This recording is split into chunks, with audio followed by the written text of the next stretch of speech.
Урматтуу коллегалар, мен тарых үчүн ушул кыргыз элибиздин алдында, депутаттардын алдында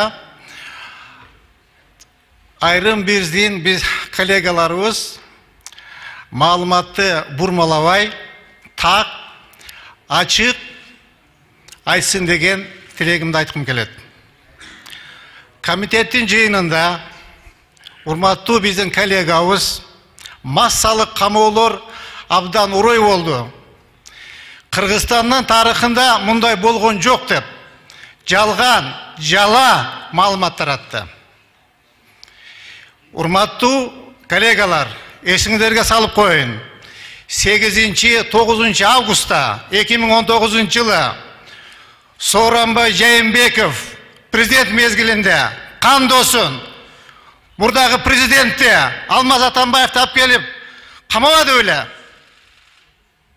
Колу бутун кайрып камабады беле? Бүткүл дүйнө жүзүнө шерменде кылып, бүткүл кыргыз элине шерменде кылып камабады беле? Ошол камоо негизинде бир жоокерибиз каза болгон.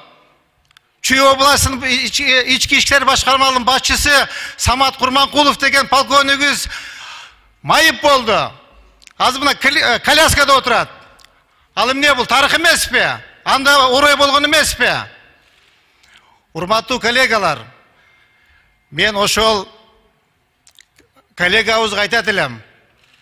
Ошол мезгилде Сооронбайдын этегине намаз окуп, өзү эмес, күчүгүн сизде отуруп, күчүк эмес, бир тууган иниси Асылбек кош койсуңар, оймой турабыз. Асылбекти пальтоон кийгизип, портфелди көтөрүп жүрбөдү беле?